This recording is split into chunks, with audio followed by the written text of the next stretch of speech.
السلام علیکم ناظرین، میں سیدہ زہرا عابدی آپ کی میزبان آج آپ کی خدمت میں ایک مختلف پوسٹ ہے، ادبی پوسٹ ہے۔ یہ ہمارے شہر کے رہنے والے ہیں، بہت بین الاقوامی شہرت یافتہ شاعر، ادیب، دانشور، براڈ کاسٹر تسلیم الہی زلفی صاحب۔ یہ اپنی کتاب میں لکھتے ہیں، کتاب ہے ان کی فیض احمد فیض بیروت میں۔ اس میں لکھتے ہیں کہ سن 1978 میں امریکہ اور اسرائیل اور مصر کی باہمی مشاورت سے کیمپ ڈیوڈ کا معاہدہ طے پایا، جس کی روح سے غزہ کی مغربی پٹی میں فلسطین کی خود مختار اور آزاد ریاست کے قیام کی مانگ میں شدت آ گئی۔ یہ معاہدہ نہیں طے پا سکا کچھ وجوہات کی بنا پر، لیکن بہرحال تسلیم الہی زلفی بتاتے ہیں کہ یاسر عرفات کی سرگرمیوں کا سن کر میرے بدن میں بجلیاں سی بھر گئیں، اور میں نے چاہا کہ میں ان سے ملاقات کروں، جس کے لیے میں نے فیض احمد فیض سے اپنی فرمائش بھی کا تذکرہ کر دیا۔ فیض احمد فیض بہت خوش ہوئے اور وہ کہنے لگے کہ ٹھیک ہے، اگلی بار جب ہمیں یاسر عرفات ملاقات کے لیے بلائیں گے تو ہم بھی آپ کو اپنے ساتھ لے کے چلیں گے۔ معمول کے مطابق ایک اتوار کو ہم فیض صاحب کے پاس بیٹھے تھے، کہنے لگے بھائی آنے والے بدھ کو 2 بجے یاسر عرفات نے ہمیں بلایا ہے، رسالے کے سلسلے میں کچھ امور پر بات کرنی ہے۔ یہ بتا دوں کہ فیض صاحب پاکستان سے نکل کے بیروت آ گئے تھے نا، تو یہاں انہوں نے اپنا رسالہ نکالا تھا۔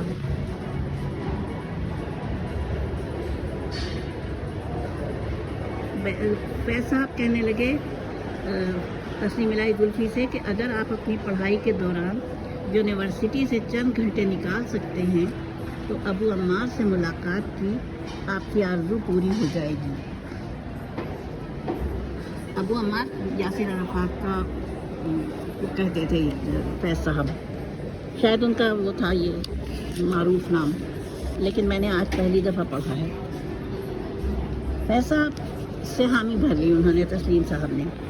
البتہ ایک دشواری تھی جس کا ہم نے فیض صاحب سے قطعی ذکر نہ کیا، وہ یہ تھی کہ بدھ کو ان کا بہت اہم ٹیسٹ تھا، اور لیکن انہوں نے اپنے پروفیسر سے بات کی کہ زندگی میں پہلی بار ہمیں چیئرمین یاسر عرفات سے ملاقات کا موقع مل رہا ہے،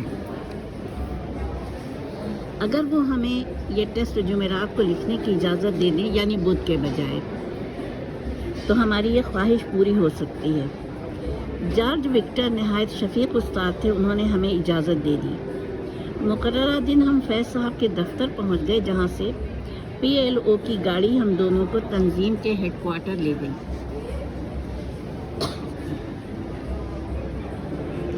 شارع الحمراء سے متصل ایک وسیع میدان میں ایک پرانی سی سفید عمارت، جس کی چھت سبز کھپریل کی بنی ہوئی تھی، احاطے کے گیٹ پر دونوں جانب لکڑی کے کیبن میں 2 بندوق بردار مستعد سیکیورٹی گارڈ ہماری گاڑی جب گیٹ پر پہنچی تو کیبن سے ایک پہرے دار برآمد ہوا، جس نے گاڑی کے اندر منہ ڈال کر ہم دونوں کو بغور دیکھا اور گیٹ کھول دیا۔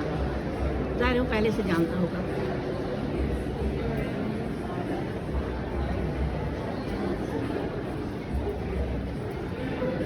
ڈرائیور نے ہمیں عمارت کے مرکزی دروازے پر اتارا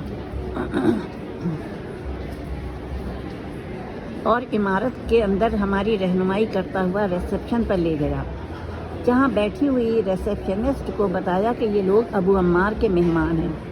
خاتون نے نہایت عزت و احترام کے ساتھ ہمیں بٹھایا اور قہوہ پیش کرتے ہوئے نہایت تہذیبی انداز میں کہا، ابو عمار کے پاس کچھ لوگ کافی دیر سے بیٹھے ہیں، بس آپ تھوڑا انتظار کیجیے، وہ جیسے ہی نکلیں گے ہم آپ کو ان کے پاس پہنچا دیں گے۔ جب تک آپ یہ قہوہ پیجیے اور کھجوریں تناول فرمائیے۔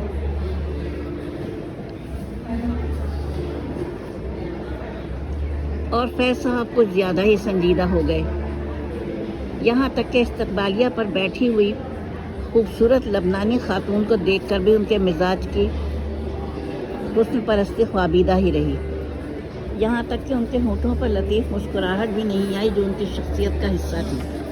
ہم نے آہستہ سے کہا، فیض صاحب یہ کہہ رہی ہے کہ ابو عمار نے آپ کو یہاں سے الجزائر منتقل کرنے کا انتظام کر دیا ہے، شاید آپ کو کل ہی روانہ ہونا پڑے۔ فیض صاحب نے چونک کر ہمیں دیکھا اور بولے، مطلب؟ تو ان کو بتایا گیا کہ بیروت کے حالات دن بدن خراب ہو رہے ہیں۔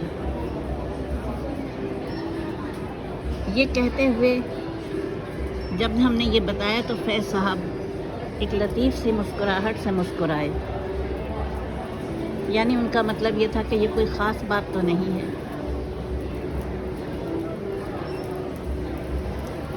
بہرحال کچھ ہی دیر کے بعد یاسر عرفات کے ملاقاتی چلے گئے اور پھر ہم کو اندر آنے کی اجازت مل گئی۔ کچھ علیگ سلیگ کے بعد فیض صاحب نے ہمارا تعارف کروایا یاسر عرفات سے اور بتایا کہ یہ ہمارے نوجوان پاکستانی دوست ہیں۔ یاد ہے ان دنوں تسلیم الہی زلفی پڑھائی کر رہے تھے یونیورسٹی میں بیروت میں۔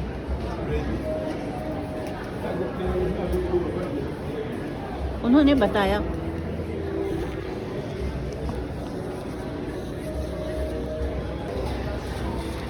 اب یاسر عرفات اور ہم دونوں اپنی اپنی نشست پر بیٹھ چکے تھے۔ فیض صاحب ان کی میز کے سامنے کرسی پر بیٹھے اور ہم ذرا سے فاصلے پر ایک صوفے پر۔ ان دونوں کی یہ میٹنگ کوئی 30 منٹ تک جاری رہی۔ اس دوران ہم وہاں رکھے عربی کے اخبارات اور رسائل دیکھتے رہے۔ یاسر عرفات عمر میں فیض صاحب سے 19 سال چھوٹے تھے۔ انہوں نے قاہرہ یونیورسٹی سے سول انجینئرنگ کی تعلیم حاصل کی تھی سن 1952 میں۔ سن 1964 سے بطور کل وقتی انقلابی لیڈر برائے آزادی فلسطین اپنی جدوجہد کا آغاز کیا تھا۔ 24 اگست 1929 کو